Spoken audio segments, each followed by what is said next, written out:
Hello and welcome to our tutorial video, I guess, showing you how to do stuff video for the documents. So if you have not seen the intro video for this week, stop this, go watch that. It's like 8 minutes long. This is here to show you kind of how to do the documents. Remember, you will be graded on the documents, and if you do all the documents, you're going to ace the assessment because you'll have everything you need. So you'll get 2 good grades out of it. Not bad. This is the place to start for that. So make sure you're in your DBQ. If you remember at the top left of your DBQ, right where it says DBQ Online, you have a little button that says Cover. If you click that, that's where you can hop into a whole bunch of stuff. We're going to be going over document A. So I'm going to show you how to do a document. I'm going to use document A as an example. So you can basically write down the stuff that we talked about in this video, and you'll get 2 points for that. Not bad, right? Remember, it's a video. You can pause it and rewind and do all that kind of stuff you need to. So yes, head to document A. So I'm going to show you how to do this one, and then the rest are up to you to do. So anytime you hop into a document, don't just start going down to questions and stuff. Look at the document for a minute. What type of document, right, is it? So sometimes you'll have an image, like an actual photograph. Sometimes you'll have drawings. Sometimes you'll have like a journal entry or a writing. It's like a bunch of different evidence to give you. And each document is trying to sell you on why you should pick it as the best option. So for instance, document A is about the Mayan trade network, right? You have 4 different options for what the Maya were made the best, like what was their best achievement. So think critically as you look at documents and say, okay, convince me why I should pick you, document A. Why are you the best one, right? Because at the end of the day, that's your decision you got to make, right? What's your favorite? So this one is Mayan Trade Network. So I'm going to spend a moment and just kind of look at it. Remember, if I click on it, I can blow it up a little bit. Okay, so it's a map. It looks like it's a map of the Maya. Okay, so if I look at the little legend here, or the key, I got sea trade routes in blue. Okay, makes sense. Those are in water. The land trade routes are red. Okay, so those are where they went by land. Archaeological sites. So I know archaeological, I think of dinosaurs and stuff, but it's basically anytime you people today have uncovered evidence from the past. So I think that's trying to tell me that those are places where the Maya were, where we have evidence of that. So okay, and it looks like those are cities. By the way, they're Maya cities. Okay, Mayapan, Chichen Itza is probably their most famous one. You can look it up, and they got a lot of cool pyramids and stuff there. Okay, and then it looks like the products. Okay, so these are all the products they would trade. So they have animal skins, cacao or cocoa. That's what we make chocolate out of, right? They had it way back then. Lucky guys. Cotton. Oh, they had cotton. That's pretty cool. I didn't know they had cotton back there. Feathers. Yeah, feathers for big headdresses and stuff. Very cool for decorations. Bows and arrows, need them. They had honey. That's awesome. Honey is great. It's flavorful, and it's also really good for treating sore throats. So if you ever get a sore throat, just drink a bunch of honey. Don't worry, you don't have to ask your parents. You can just do it because I told you. There you go. Jade. Jade's like a green, kind of like this actually. It's like a green, not jewel, but stone. It's super valuable, and China has a lot of jade, and so did the Maya, apparently. That's pretty cool. Obsidian is lava rock. It's volcanic stone. Minecraft players, you know what I'm talking about. But you can make really sharp tools out of it. It can be really cool for decorations and things. And salt. You know what salt is, right? Salt's delicious. You can't have French fries without salt. Come on now. Okay. So looking at the map, what do you see? Do you see, and that's why we study, right? We look critically. Are all of these products just everywhere on this map? Kinda, but not really, right? So think about it. Put yourself in those shoes. If you lived in Copan here, right, this little city here, do you have any salt? These little squares here? Not really, right? The closest one is way over here. And according to my scale, that's over 100 miles away. Would you walk 100 miles for salt? Maybe, but not every day, right? They have a bunch of salt up here. Wow, look at that. There's a bunch of salt on the coast. There's some salt over here in Mexico, some salt here again on the coast. Okay. Yeah, Copan has a bunch of jade. See that? They have a bunch of jade. They have some cocoa beans. but they don't have any animal skins. Not really. There's one way up here. They don't have any honey. But then if I look up here by like Mayapan, they have cotton, they have honey, they have salt, but they don't have jade or cocoa. So you can see where these two cities might benefit from a trade, right? Kopon's like, hey, give us some of that salt and honey. We'll give you some cocoa and jade, right? Because these guys can't have that. So, all right. So before I even looked into the document, I kind of studied it a little bit, right? And I kind of have an idea of what it's trying to say. Like some cities had some resources, some didn't. We needed to exchange stuff. That happens all the time, right? Like phones, like iPhones, Galaxy phones, whatever you use, Android, like none of those are built here.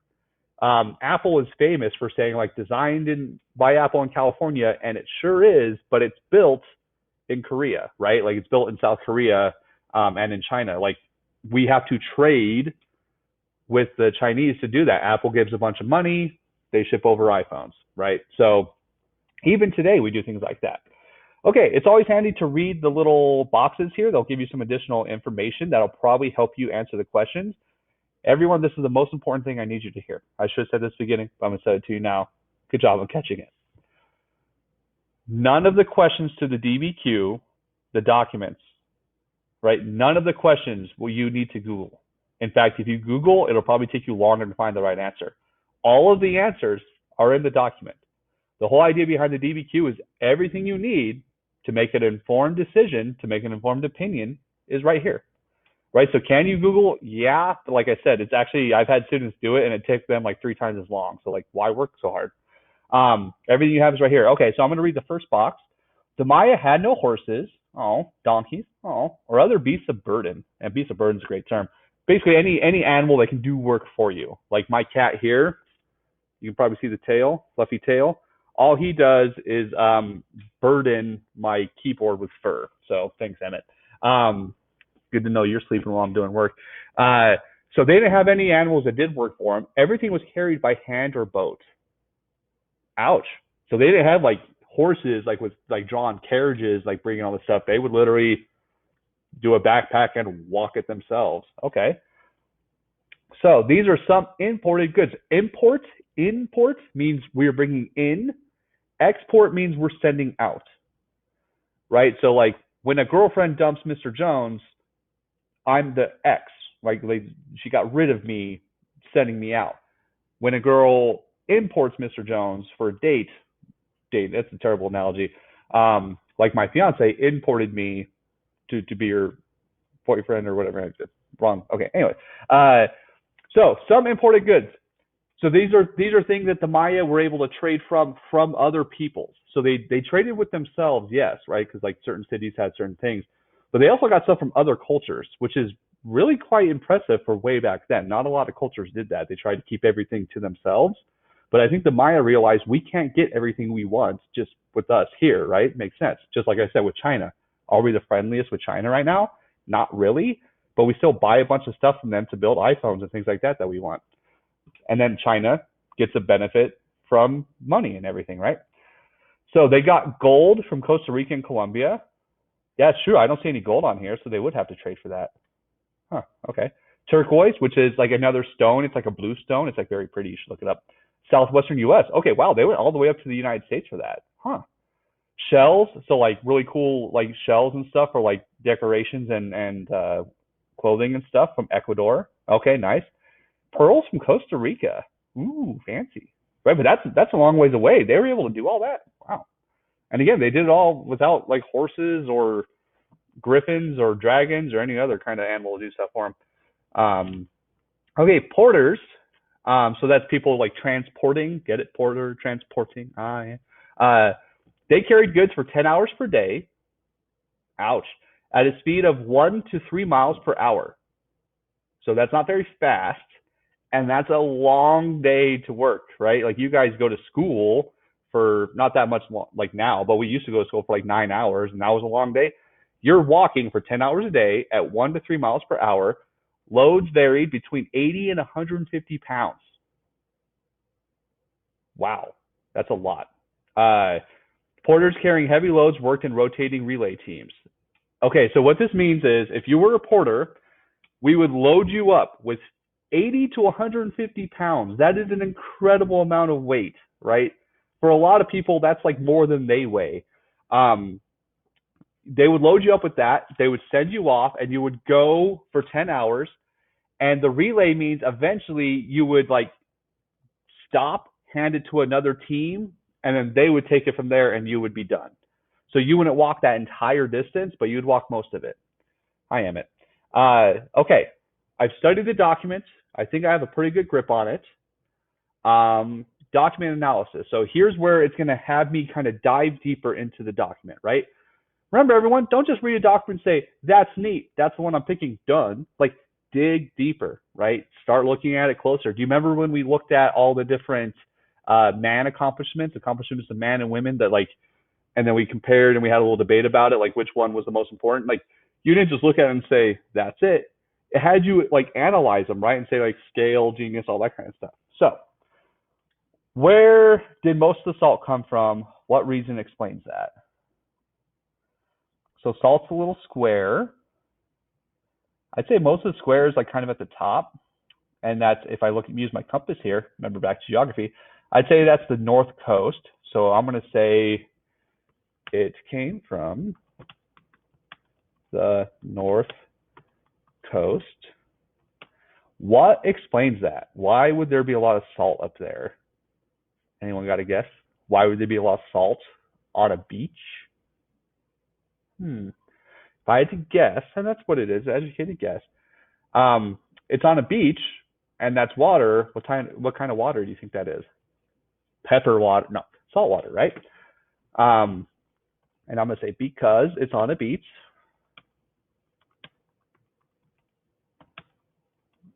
With a salt water ocean.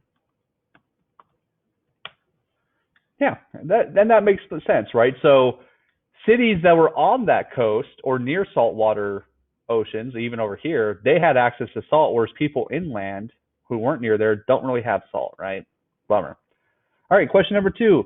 Figuring to the nearest 100 miles, how far would cotton goods have to travel from getting to Tulum to Bonampak? Okay, so can I find Tulum and Bonampak? So there's Bonampak, and Tulum is up here. Okay, so they didn't have like a direct route. How much by land, how much by sea? Okay, so how far would cotton goods have to travel from Tulum to Bonampak? So I'm going from Tulum to Bonampak. So it looks like I can't really go this way to get there. It looks like from Tulum, the only way to go is this way. So this is where I'm going to grab my ruler. And by my ruler, I'm using my fiance's. Like, look at how glitterific that thing is. Boy, howdy. She had this when she was in middle school. What a weirdo. She kept it all this time. I want to make sure she didn't hear that. Okay. So on my screen, every inch is 100 miles. So I need to do it from Tulum to Bonampak, and then I need to also keep in mind how much of that is water and how much is land. And, you know, I have to round up. It's not going to be perfect. So I get 1, 2, 3, 4. So I had 4 inches of water. And if every inch is 100 miles, then I'd say 400, right? Because it's 4 inches, 400 miles by water. And then to finish the journey, it's like 1.5 inches on land. So that'd be, what's half 100 miles? 50, right? So 150 miles by land. Total, if I add those up, that's 550 miles, right? 550 miles total. So if you remember, we were talking before, you had to walk that or be in a boat for that, right? Like, this isn't something they're just like shipping off in a like motorized boat. Like, they were hand carrying this stuff through land and then on a boat. So 150 miles by land, 10 hours a day, 1 mile a day, or 1 mile per hour. That's a lot. That's like several weeks of travel just to get this stuff, right? But hey, they still did it. That's impressive. Wow, I'm starting to see why this might be a good choice. Okay, if the people of Cerritos traded with the people of Mayapan, what goods would they exchange? Okay, so, and then the next question is, how about the people of Copan and the people of El Mirador? So I'm going to look at Cerritos and Mayapan first. So this is where I'm going to use this little list and see who has what. So Mayapan has honey, salt, and cotton.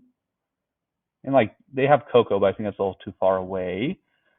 And it was Cerritos, right, that we're looking for. Where's Cerritos? Sounds like a Pokemon. I choose you, Cerritos. Anyone found it yet? Oh, there it is, up top. Wait. So wait, huh?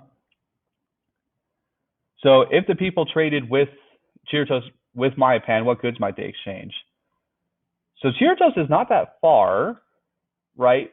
But ooh, okay, so I see this. So I think Cerritos might send cocoa beans over, and Mayapan might send honey over. Because yeah, there's honey down here, but that's still like almost 100 miles, right? So I'm going to say they would trade honey for cocoa.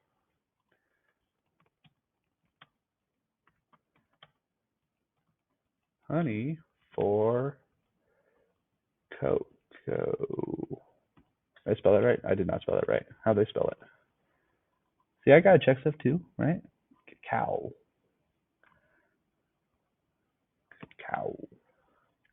I get it right? Yeah, I did. So all I did, in case you didn't see what I did, I just looked at the two cities here and saw what goods they had near them, right? And I saw that Mayapan has honey right there and cotton, and they have salt kind of close. Cerritos has salt, just like Mayapan, cotton, just like Mayapan, but they don't have honey right there, but they do have cocoa beans. So that's where I'm guessing that's what they did. Okay, and then Copan and El Mirador. So Copan's here. We saw that one earlier.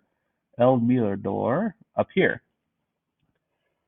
So I think they would trade. So Copan does not have access to cotton or animal furs, right? Because see that? So animal furs are up here by El Mirador. Cotton's up here. They don't have that. But they do have access to jade and cocoa. So that's what I'm going to put. I'm going to put Copan would trade jade and is it cocoa, right? Checking. Yeah, cocoa beans right there. Okay. Cacao.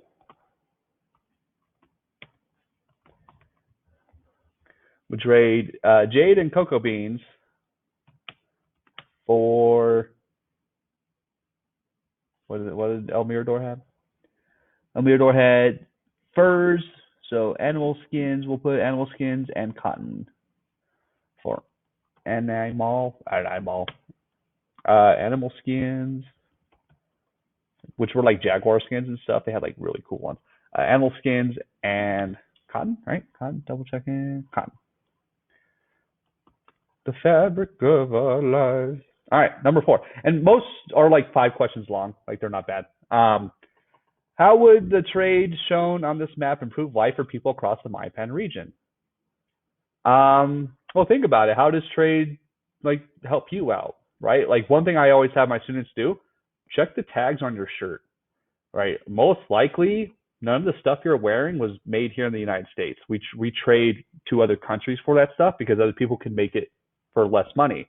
So if they make it for less money, you buy it for less money, right? You save money. So not only do you have access to all the stuff you want, but you can spend less money on it. So how would this improve life for people across Mayapan region? I'd say, the Mayan region, sorry. I would say they get access to goods, which just means like anything they normally wouldn't. Would not. Salt is awesome because that's one thing I think of is like salt is awesome. Like, if you had to eat a bunch of plain like meat all the time with no flavoring, get old pretty quick. Whereas salt makes it delicious. Plus cocoa, right? You can put a little of that on your stuff, have a little dessert. Yeah. Okay.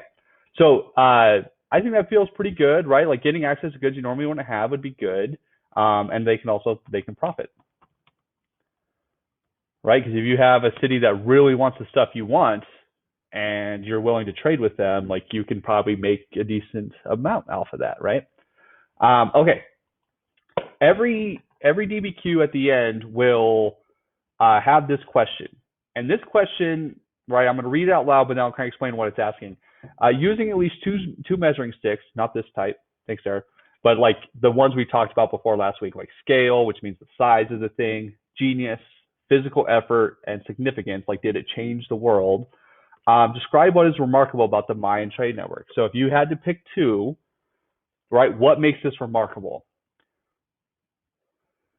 To me, like the scale is really impressive because of how big their network was and how many cities they traded with. Genius, did it take like just pure like thinking? I mean, not really. I mean, a little bit sure, but like, anyone can figure that out. Physical effort, right? They had to walk and carry 80 to 150 pounds. Like that's nuts. Did it change the world?